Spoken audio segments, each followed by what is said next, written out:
Hey everybody, welcome to the second part of our class together. And right now we're going to talk about the actual text that you read this week called The Second Treatise on Government by John Locke. And specifically, we're going to talk about that section that you read, which I call the Allegory of Private Property. Now, I say that if you understand this story that you read, then you really understand all of the Lockean liberal values that were discussed a couple of pages back. Remember those Lockean liberal values? Private property, equality, individualism, capitalism, and limited government.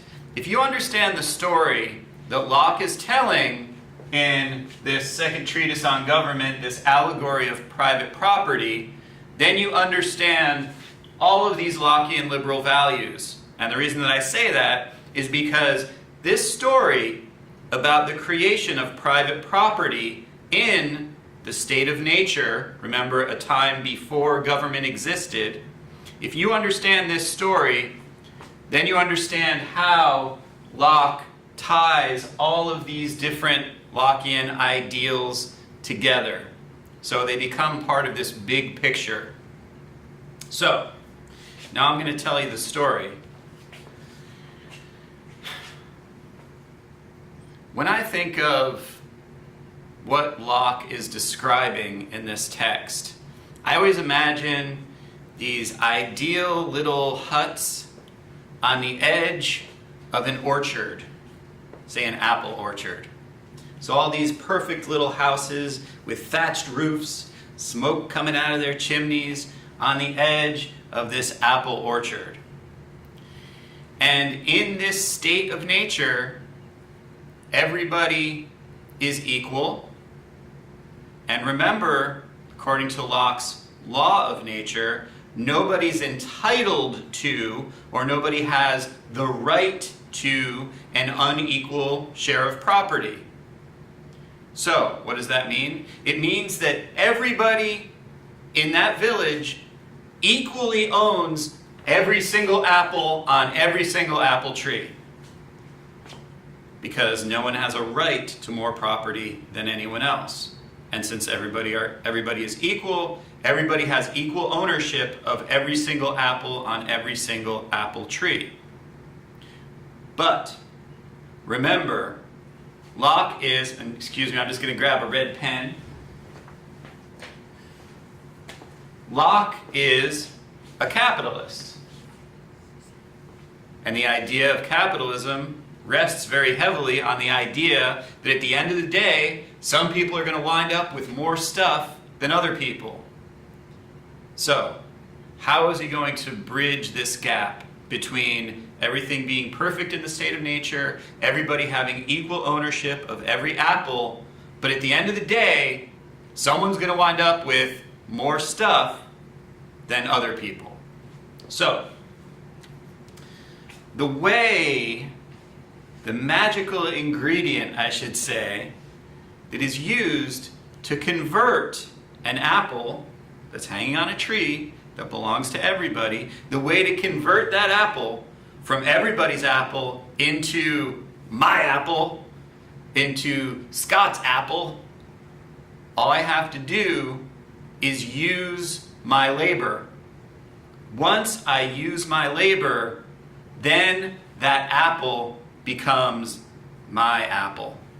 So, remember when I mentioned a couple of pages ago this idea that private property isn't just your stuff, but it's also what makes you who you are? Most importantly, it includes your labor.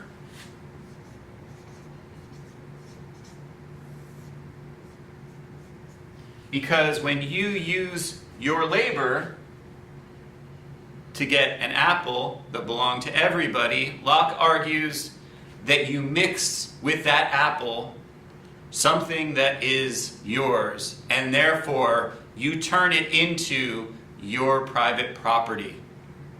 So, that's how people get individual apples. But there's a problem that Locke brings up. And he says basically, and I'm paraphrasing, that in the state of nature, it's sinful to collect more than you can actually use. In other words, he argues that God didn't make anything to spoil. So, I'm out there, I'm collecting all these apples, I'm filling a basket up of apples, but I can't just let those spoil, right? So I can't collect more than I can actually eat. So the solution to this that Locke proposes is that we trade.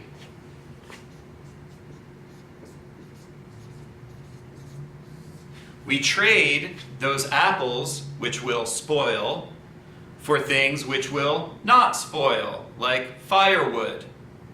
And therefore, you can collect as much firewood as you can possibly hold in an area because it doesn't spoil the way apples spoil.